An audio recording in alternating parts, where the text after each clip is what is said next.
হযরত উমরের মতো ব্যক্তি হদ আজ সল সরাই না জানি কিন্তু নবীর সোহবত পাই কোরআনের এলম পাই আজিয়া অর্ধ পৃথিবীর মধ্যে আই উমরের কথা ছাড়া হনা হাজাই না চলে সুবহানাল্লাহ।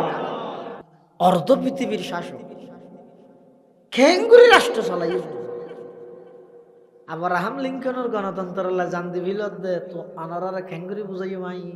খেলাফত আলা মিনহাজিন নবুওয়ার ফলাফল রাতি আড়ি বেলা বাইরে হজরত উমর কুমন যাইতে হালা শাল খাওয়ার একদম বেড়াই ভিতরে করি ওরকম বেত লইতে হন কুচক্রি মহল ষড়যন্ত্রকারী দেইলি মতো এক দূরত মারি হনে অর্ধ পৃথিবীর বাদশাহ যাইতে যাইতে হদ্দুর দূরে যাইরে দেখে ঘরের কানের মধ্যে ভিতরে লেট জলের হাঁদানির আওয়াজ হাঁদের ফুয়া হাঁদের দে হজরত উমর হতে এতন রাতি রাইতের 12টা বাজে ফুও হাঁদের লেটও জলের এটা হলো আহাম কোহাম চলেননি ইন্দি আড়ি গই যেই দেখে দরজা বাঁধা ভিতরে লেট জলের ভিতর তো হাঁদানির আওয়াজ হয়েছে। হযরত উমর বাড়ির বাদ দিত তা ডাক মার গিয়ে এই ঘরের ভিতর হন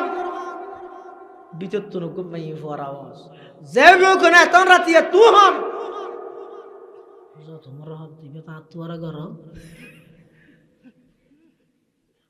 হদ নয় আয় একটু মুসাফের আড়ি যাইতো আতে কি এটা দেখি ফোয়াশা হাঁদের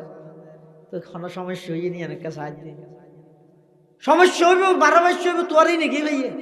তোমার হামে তুই যাও তুমি বুঝান না লইও হযরত উমর হদ দাই মেহফিবার আওয়াজ শুনি এর লাগি দে বড় সমস্যা এত লাই আর নজর গই ফুসাল লই যাইব কেন হযরত ওমর ইবনুল খাত্তাব খদ্দামা অনর হন সমস্যা তাহলে আর কইতে দিবেন আই অনর উপকার করি না হইল ক্ষতি না করি গেও তখন ভিতর তো না আওয়াজ আইয়ের তুই যে তার মা ডাকিও আই তোমার ফোয়াটা হিরো ফুট